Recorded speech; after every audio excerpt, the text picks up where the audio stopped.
Olá, como vai? Seja bem-vindo ao Saber Direito Debate. Hoje vamos falar sobre atos processuais no novo CPC. O nosso convidado é o professor Alexander Augusto, especialista em Direito Processual Civil. Professor, muito obrigado pela sua presença aqui no Saber Direito Debate. Me diga uma coisa, como é a nossa praxe aqui, este primeiro bloco é sempre dedicado à trajetória dos nossos convidados. Certo. Como é que o direito entrou na sua vida? Era coisa de família? Teve um outro tipo de inspiração? Conta pra gente. Dari, por incrível que pareça, na verdade não foi a primeira opção. Logo ali, finalizando o ensino médio, né, o segundo grau à época, eu me vi na dúvida. Muito novo, 17 anos para fazer o vestibular, e aí, 16 para 17, na verdade, eu fiz para engenharia civil, porque sempre fui fã de matemática, e fiz vestibular para direito. Estava tudo ali, né? Engenharia civil e direito, né? Tudo relacionado, né? E aí, por uma obra do destino aí, não passei em nenhum dos dois de engenharia civil e passei em 2 do direito. E aí fui para a área do direito, fui me enveredar no direito aí. Mas na faculdade já ficou claro esse caminho aí em relação ao direito processual civil, ao direito público, que acabaram tornando-se aí a sua rotina? Olha, acadêmica? Na verdade não. Durante a faculdade eu sempre busquei obter o maior número de informações ali, mas o processo civil sempre foi uma dificuldade. E eu acredito que até hoje é a disciplina mais difícil da faculdade. Porque os alunos têm uma dificuldade prática de você visualizar toda essa teoria dentro de um processo.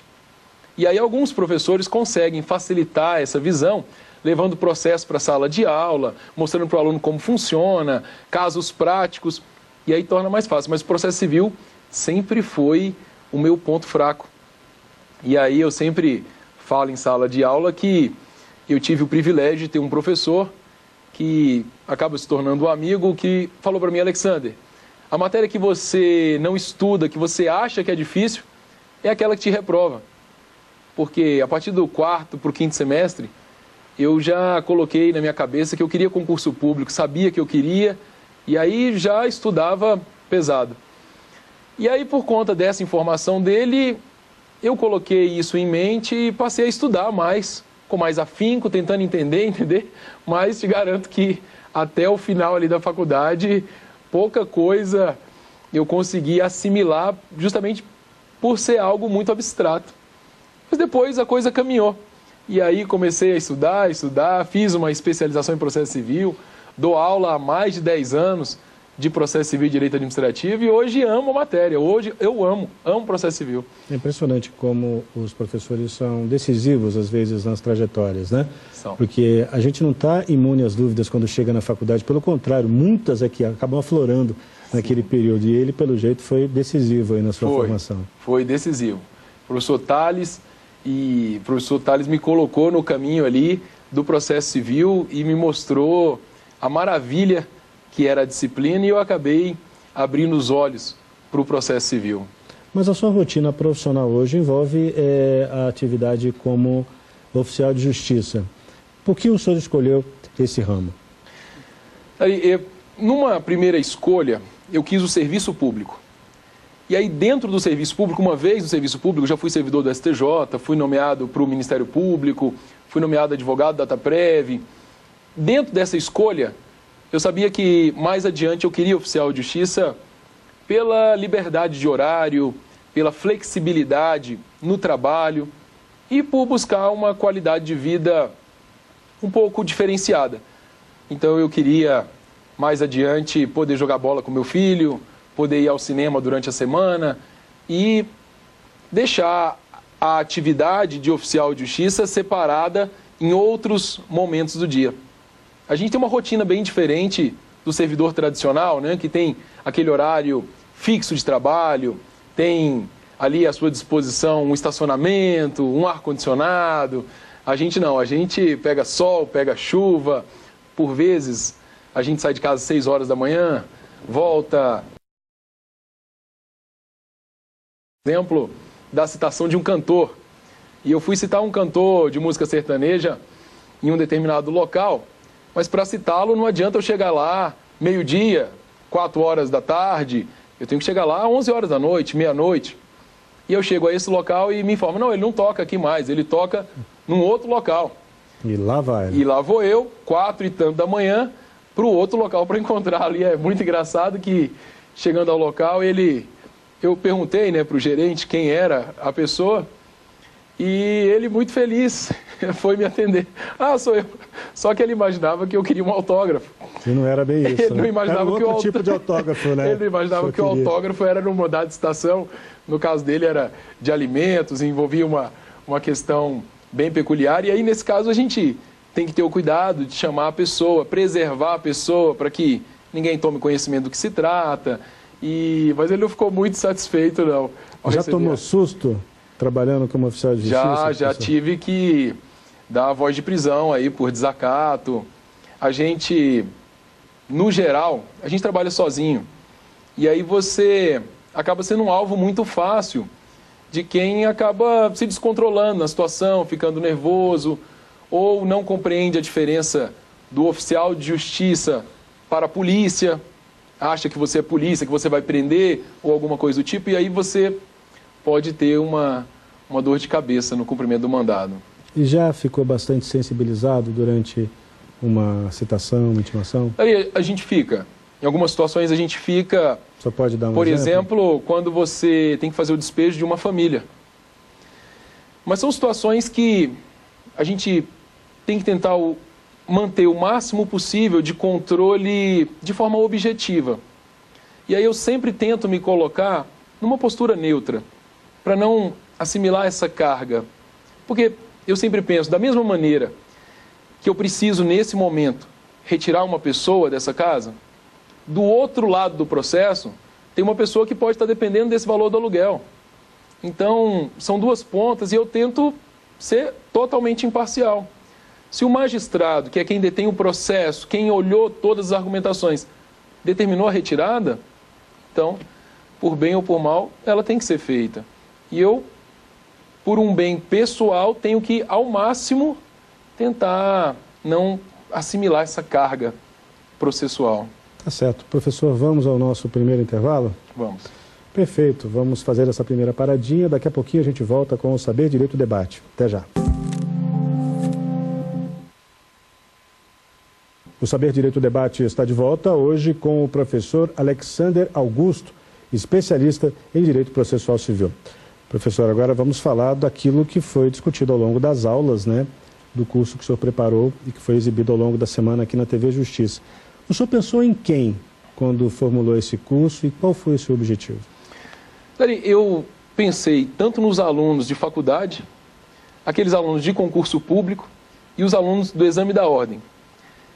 Mas para que o curso não ficasse voltado unicamente para eles, como eu visualizo que minha mãe, por exemplo, que não é da área jurídica, gosta de assistir às aulas, eu tentei, ao máximo possível, deixar sem termos muito técnicos e sempre de forma que facilitasse o entendimento de quem está em casa. Não precisa ser necessariamente um aluno do direito para entender aquilo que a gente trabalhou aqui. É certo, então, dizer que a sentença marca a extinção do processo? Olha, de uma forma geral, a gente poderia olhar isso, mas tecnicamente falando, não.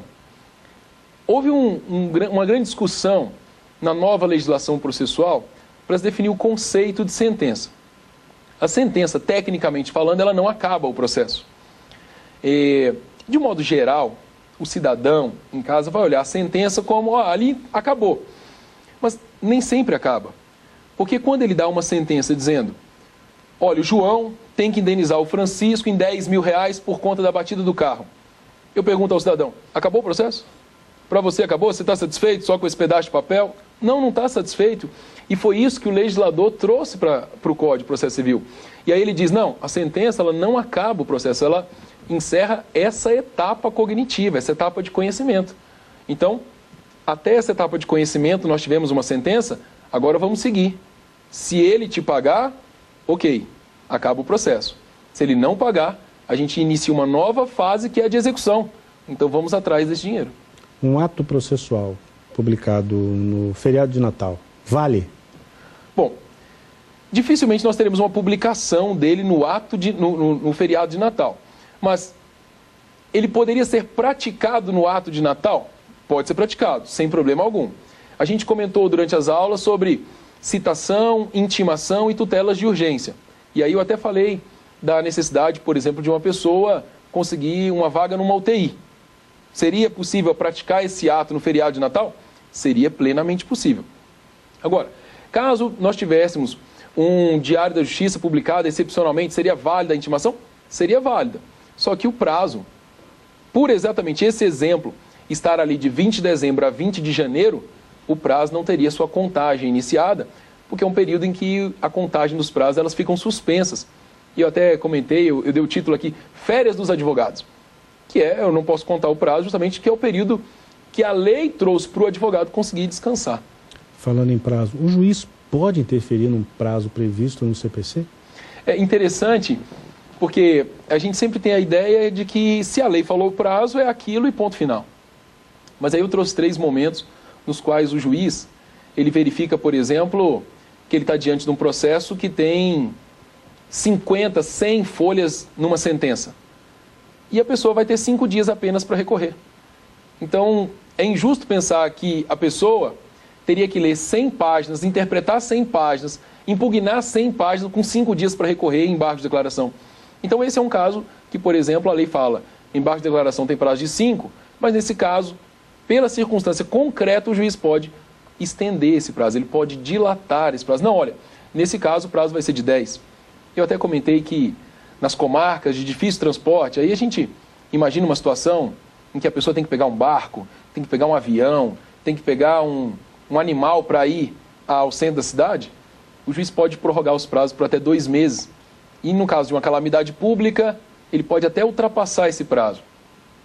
E aí até comentei durante as aulas que, excepcionalmente, se as partes concordarem, o juiz pode até reduzir um prazo que está previsto peremptoriamente pela lei. Então ele pode alterar um prazo que está na lei? Pode. Dilatar, prorrogar ou até mesmo reduzir um prazo. O senhor falou da sua rotina como oficial de justiça, então aproveite e conta pra gente qual é a diferença entre citação e intimação. Ah, interessante. Para a pessoa que recebe, Dari, vai ser a mesma coisa. Ele vai tomar conhecimento daquilo que o juiz mandou dar conhecimento a ele. A prática da coisa é essa. Mas tecnicamente falando, juridicamente falando, e aí eu falei para os alunos que vão fazer uma prova, aí tem uma diferença técnica. Porque a citação, eu integro aquela pessoa a um processo. E na intimação, eu dou conhecimento a ela de um ato processual. Então, na lei, a gente fala que citação é o ato pelo qual se convoca réu, executado, interessado para integrar uma relação processual. E a intimação é o ato pelo qual eu dou conhecimento a alguém dos atos e termos do processo.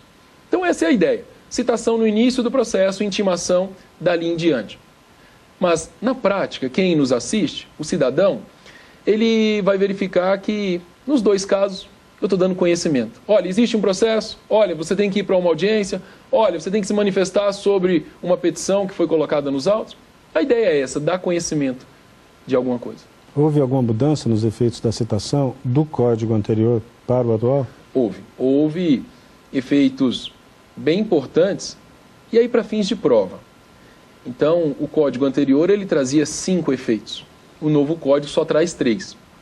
Então, por exemplo, um efeito que é tornar o juízo prevento, para que ele receba outros processos parecidos com esse, isso ficou lá para o registro e da distribuição da petição inicial, que está lá no início do código, lá no artigo 59. Quem nos assiste, se for olhar o código, está no 59. Um outro efeito que é interromper a prescrição, que é um prazo que eu tenho para ajuizar a ação, também já não é com a citação, mas o despacho do juiz que manda citar. Está no artigo 240. E aí, para a citação mesmo, só ficaram 3, que é induzir litispendência, tornar a coisa litigiosa e constituir em mora ao devedor. Então nós tivemos uma diferença da legislação anterior para a nova. Na anterior eram 5 efeitos, na nova sobraram 3 efeitos da citação. Um dos grandes momentos, eu sempre costumo dizer, se não para o público, para mim, é em relação às terminologias, né?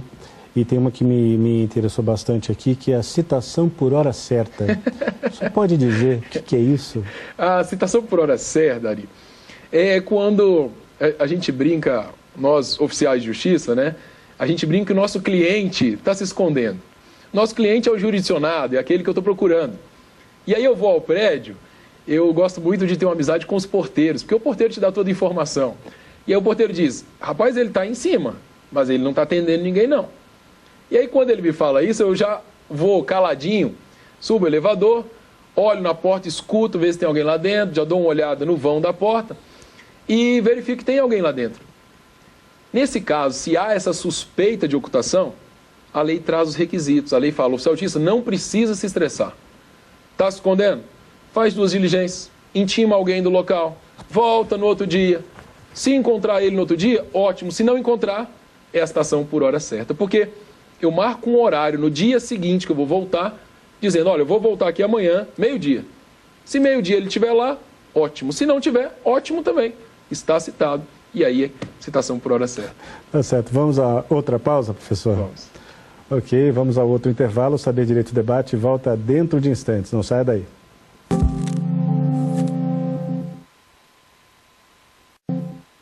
Voltamos com o Saber Direito Debate. O nosso convidado é o professor Alexander Augusto, especialista em Direito Processual Civil. Hoje nós estamos falando sobre atos processuais no novo CPC. E este é o bloco dedicado aos livros recomendados pelo nosso convidado. A gente abre aqui com o Direito Processual Civil esquematizado de Marcos Vinícius Rios Gonçalves.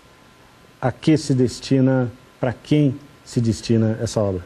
O professor Marcos Vinícius, ele tem uma facilidade de transmitir o conhecimento e esse é uma indicação assim para o aluno da faculdade e o aluno que está estudando para as provas em geral. É uma leitura fácil, ele traz alguns pontos ali, você vai verificar que ele deixa em negrito, faz alguns quadros esquematizando as informações. Então ele facilita bastante para você compreender a estrutura de toda a temática que envolve ali. Quase um manual, né? Um manual, assim, exatamente. Né? Facilita bastante. Facilita muito. Tá, o senhor trouxe também aqui, acho que é esse aqui que a gente colocou na ordem, né? Ou é o outro? É esse aqui? Uhum. Então vamos para esse aqui, então. De Cássio Scarpinella Bueno, Manual de Direito Processual Civil. O que a gente pode falar sobre essa obra? O professor Cássio Scarpinella também traz aqui, num volume só, a informação do novo CPC. É também um livro com uma leitura muito fácil, tal qual a obra do professor Marcos Vinícius. Ele vai ajudar o aluno ali da faculdade, que está se preparando para uma prova, a compreender toda a estrutura da nova legislação processual civil. Também uma linguagem fácil, acessível, fica muito bom. Está falando aqui do tempo dos atos processuais, né, que a gente comentou no bloco anterior. Exatamente, exatamente. Ele fala aí de toda a legislação, na verdade, todo o Código de Processo Civil. Tá certo. Temos aqui também, que o senhor trouxe para cá, de Fredier Didier Júnior, curso de Direito Processual Civil. Certo. O professor Fred é uma referência para mim em processo civil. Gosto muito do curso dele. Agora, exige um conhecimento mais aprofundado.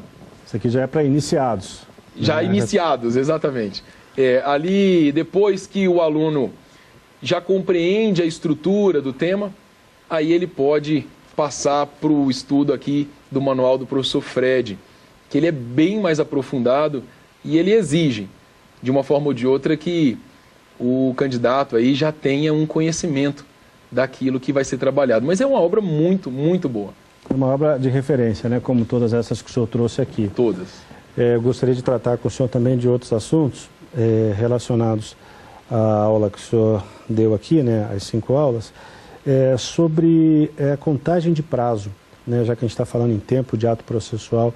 Como é que o advogado de um dos réus, por exemplo, ele ficaria sabendo se o outro réu vai apresentar defesa ou não? Isso é interessante e aqui eu tenho que dar o crédito à professora Viviane, que foi outra referência lá durante a faculdade.